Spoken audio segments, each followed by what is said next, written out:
Hello everyone, welcome to Sangeeta study classes. तो आज हम लोग देख रहे हैं अलंकार का अगला भाग। जो अलंकार हम लोगों ने पढ़ा था, श्रुत्यानुप्रास 6 का अनुप्रास पढ़ लिया था, वृत्यानुप्रास पढ़ लिया था और आज बाकी है लाटानुप्रास।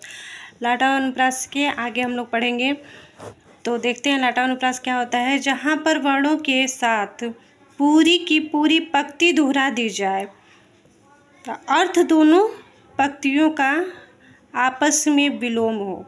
में कहने का मतलब है कि जहाँ पे पूरी की पूरी पंक्ति दोहरा दी जाए, लेकिन ऊपर की लाइन और नीचे की लाइन में दोनों में क्या हो, एक दूसरे के विलोम में, एक दूसरे के विपरीत हो, वहाँ पे क्या होता है, लाटानुप्रास होता है। जैसे देखिए, पूत कुपूत तो का धन संचय और पूत सुपूत तो का धन संचय, दोनों एक जैसे दिखने में लग रहे हैं, लेकिन कुपूत और सुपूत एक दूसरे का क्या है, ये विलोम है। कहते हैं कि लोग, एक कहावत है ये, कि अगर पूत कुपूत है तो फिर धन संचय की ज़रूरत नहीं है, क्योंकि वह सब बर्बाद कर देगा, और पूत सुपूत है तो भी धन संचय करने की ज़रूरत नहीं है, वो कहीं से ना वो बना लेगा। तो ये दोनों बात है। एक और देख लें। औरन को जानी कहाँ निज जानहु शिवराज, औरन को जानो कहाँ जन जानहु शिवराज। यानी कह रहा है, औरन को जानो कहाँ निज जानो शिवराज, यानी कोई राजा है तो वो किसी दूसरों को जानने की ज़रूरत नहीं है, पहले वो खुद को जाने। कि राजा की बात हो रही है कि राजा अपनी काबिलियत खुद को जाने। फिर क्या, औरन को जानो कहाँ जन जानो शिवराज, यानी औरों को जानने के बाद की बात पहले खुद को जाने, और उसके बाद से अपने जनमान्य लोग, अपने प्रजा की जानकारी रखे। यानी खुद की काबिलियत को पहले वो देख ले कि हम उस राज्य को संभालने के लायक हैं कि नहीं हैं, तब वो लोगों के बारे में जाने। तो ये बात कहा गया है। तीसरा भी एक है, देख लीजिए। पराधीन जो जन नहीं स्वर्ग नरक न हेतु, पराधीन जो जन नहीं स्वर्ग नरक हेतु, यानी जो जन मतलब लोग होते हैं, आदमी होते हैं, जो लोग पराधीन हैं वो स्वर्ग और नरक दोनों के अंतर जानते हैं, और जो पराधीन नहीं है वो क्या है, उसका स्वर्ग नरक वो जिसमें है वही क्या है, उसका स्वर्ग है। लेकिन जो पराधीन है उसके लिए क्या है, स्वर्ग भी नरक के समान है। तो ये दोनों एक, इसमें देखने में दोनों लाइन एक जैसे लगेंगे, लेकिन क्या होगा, दोनों एक दूसरे के विपरीत होते हैं। लाटानुप्रास में ये होता है। हम देख लें श्रुत्यानुप्रास। श्रुत्यानुप्रास में क्या होता है, किसी भी काव्य की पंक्ति में एक ही उच्चारण स्थान से कई वर्ण आए तो वहाँ श्रुत्यानुप्रास होता है। उच्चारण स्थान का मतलब क्या होता है कि जहाँ किसी काव्य के पंक्ति में एक ही उच्चारण स्थान से कई वर्ण आए। जैसे कंठ, कंठ कई बार कंठ से होता है ना, क ख ग घ, ये कंठ है, च छ ज झ ये तालु है, तो एक ही उच्चारण स्थान से सारे वर्ण आते हैं, वहाँ पे क्या होता है, श्रुत्यानुप्रास होता है। जैसे त ल श ये सब दंत है ना, त भी दंत है, त ल भी दंत है, श भी दंत है, द भी दंत है, श भी दंत है, ब भी दंत है। तो ये सब क्या है, ये दंत एक ही उच्चारण स्थान से आ रहे हैं। ये नीचे वाला भी सब ये क्या है, एक ही उच्चारण स्थान से आ रहे हैं। तो जिस लाइन में एक ही उच्चारण स्थान से सारे वर्ण आते हैं, वहाँ पे क्या होता है, श्रुत्यानुप्रास होता है। जो बस ये लोग समझ जाते हैं सुनने में एक जैसे मतलब नहीं है, उच्चारण स्थान एक हो वहाँ पे श्रुत्यानुप्रास होगा। अब देख लेते हैं अंत्यानुप्रास क्या है। अंत्यानुप्रास है जहाँ पर जहाँ काव्य की पंक्ति के अंतिम अक्षर आपस में समान रहे, उसे अंत्यानुप्रास कहते हैं। जैसे अंतिम, इसे तुक जिसे तुक मिलना कहते हैं, छंद में इसको तुक कहा जाता है। तो जैसे जय हनुमान ज्ञान गुण सागर, जय कपीस तीन लोक उजागर, तो ये लास्ट में क्या हो रहा है, आगर और आगर ये क्या हो रहा है, तुक मिल रहे हैं, तो यहाँ पे अंत्यानुप्रास होता है। लास्ट के जहाँ तुक मिलते हैं, जहाँ वर्ण मिल एक ही होते हैं, वहाँ पे क्या होता है, अंत्यानुप्रास होता है। अब हम लोग देख लें श्लेष अनुप्रास क्या होता है। यमक बहुत सिंपल है, यमक को सब लोग पहचान लेते हैं, इसलिए यमक नहीं अभी डाले हैं, लास्ट में पढ़ाएंगे उसको भी। श्लेष अलंकार होता है जब किसी वाक्य की पंक्ति में एक ही शब्द के दो या दो से अधिक अर्थ निकले, वहाँ पे क्या होता है, यमक अलंकार होता है। जैसे माया महागठिनी पर जानी, त्रिगुण फांस लिख कर डालो भले मुरारी बानी।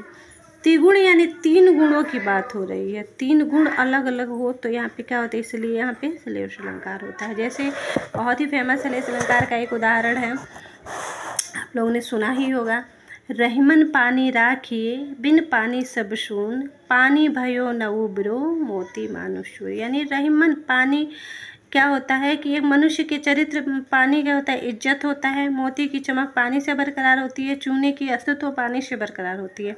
तो एक पानी का जो जगह होता है, पानी का ज़रूरत अलग अलग, हर जगह उसका अर्थ अलग अलग होता है। तो जैसे पानी, मोती मानुष्य यानी मोती की चमक पानी में बरकरार होती है, मानुष का चरित्र की वजह से उसकी इज्जत बरकरार होती है, और चूने का अस्तित्व पानी की वजह से होता है।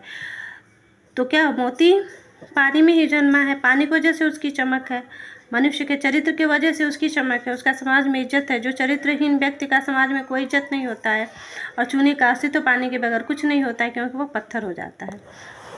श्लेष 2 प्रकार के होते हैं, अभंग श्लेष और सभंग श्लेष। तो अभंग श्लेष को हम लोग पहले देख ले रहे हैं। अभंग श्लेष में क्या होता है, जहाँ परिशिष्ट शब्द को बिना भंग किए एक ही शब्द के 2 अर्थ निकले तो वहाँ पे अभंग होगा। जैसे बिनु घनश्याम धाम ब्रज मंडल, ये उद्धव की बसती बाहर की है। यानी घनश्याम के यहाँ 2 अर्थ होता है, बिना तोड़े। घनश्याम एक कृष्ण को कहते हैं, और एक घनश्याम यानी बादल को कहते हैं। तो ये 2 अर्थ हुआ बिना तोड़े, यहाँ पे 2 अर्थ निकल गया, तो उसको क्या होता है, यहाँ पे अभंग अलंकार, अभंग श्लेष अलंकार है। और दूसरा क्या है, जो रहीमन गति दीप की कुल कपूत की सोय, बारे उजियारे करे बड़े अधियारे होय। यानी क्या है, प्रकाश, इसे बारे यानी एक होता है प्रकाश, एक होता है जलाना, एक होता है राग। तो इसका क्या है, बिना बारे के तोड़े ही इसके कई अर्थ निकल जाते हैं। बारे यानी किसी को जलाना कहते हैं ना, बारे माचिस बारना, ऐसे तद्भव बोलते हैं उसका। प्रकाश होना भी होता है और राख हो जाना भी होता है, यानी उसको जला के राख कर देना। तो बारे के कई अर्थ होते हैं। अब क्या है यहाँ पे, सभंग श्लेष। सभंग श्लेष देखना है हम लोग को, जहाँ पर एक शब्द को खंड करने या दो या 2 से अधिक अर्थ निकले तो वहाँ पे सभंग अलंकार होती है। यानी एक शब्द को खंडित करने, यानी खंड करने मतलब तोड़ने का मतलब होता है। उसको तोड़ देंगे तो उसका कई अर्थ निकलेगा, तो उसे हम क्या कहेंगे, उसे सभंग अलंकार कहेंगे। जैसे क्या है, चिरंजीव जो रुजरे जो न स्नेह गंभीर, जो हाटी वृषभानुजा वे हलधर के तीर। यानी वृषभानुजा के यहाँ पे कई अर्थ निकल रहे हैं। वृषभानुजा यानी वृष, अनुजा प्लस अनुजा यानी गाय, यानी बैल की बहन। अनुजा मतलब गाय होता है, अनुज भाई बहन होता है, अनुजा मतलब बहन, और अनुज मतलब भाई होता है। तो वृषभानुजा यानी इसको गाय को भी वृषभानुजा कहते हैं। वृषभजा यानी वृषभ की पुत्री राधा, वृषभ की पुत्री राधा। और वृषभानुजा का मतलब होता है एक की वृक्ष राशि की कन्या को वृषभानुजा कहते हैं। तो यहाँ पे 3 वृषभानुजा का अर्थ निकल रहा है, तो यहाँ पे क्या होगा, सभंग। उसको तोड़ने पे अलग अलग अर्थ निकला है। अब देखिए, वृष धन अनुजा लिखे तो गाय होगा, वृषभ धन जा लिखे तो राधा होगा। तो दोनों को अलग अलग जब हम तोड़ रहे हैं तो अलग अलग अर्थ निकल रहा है, तो इसका क्या होगा, सभंग श्लेष अलंकार होगा। क्या है, अनुप्रास अलंकार का एक और है 5वां, जिसे हम कहते हैं विप्सा अलंकार। विप्सा अलंकार में क्या होता है, जब किसी काव्य की पंक्ति में मनुष्य के मनोभाव जैसे आश्चर्य, खेद, दुख, घृणा, शोक आदि का पता चले, साथ ही शब्दों का दोहराव हो, वहाँ विप्सा अलंकार होता है। यानी इसमें क्या है ना कि सिंपली एक शब्द 2 बार आएंगे। जैसे राम राम मारे गए, जैसे नहीं कहते हैं अरे राम राम, ये घटना कोई घट जाता है। तो ऐसे तो जहाँ एक शब्द 2 बार आए, लेकिन क्या हो, वहाँ दुख व्यक्ति हो, खेद व्यक्ति हो, घृणा हो, तो वहाँ पे क्या होता है, आश्चर्य हो, तो वहाँ पे विप्सा अलंकार होता है। जैसे मधुर मधुर मेरे दीपक जल रिझ रिझ रहसी रहसी हंसी हंसी उठे। तो यहाँ पे 2 बार दोहराया गया है शब्दों को, तो यहाँ पे क्या होता है, विप्सा अलंकार होता है। अब देखो पुनरुक्ति अलंकार क्या है।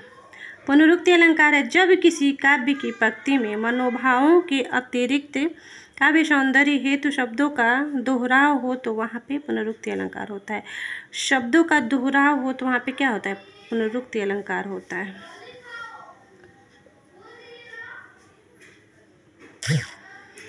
जैसे पुनि पुनि मोहि दिखाऊ कुठावा, फिर नीचे है क्या, एक लाइन और देख लीजिए, झुम झुम मृदुल गरज गरज घन घोर बादल।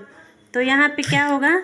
यहाँ पे भी पुनरुक्ति अलंकार होगा। अब लास्ट होता है उसका अनुप्रास अलंकार का लास्ट अलंकार होता है पुनरुक्ति वदाभाषण, पुनरुक्ति वदाभाष अलंकार। तो जब किसी काव्य के पंक्ति में शब्दों का प्रयोग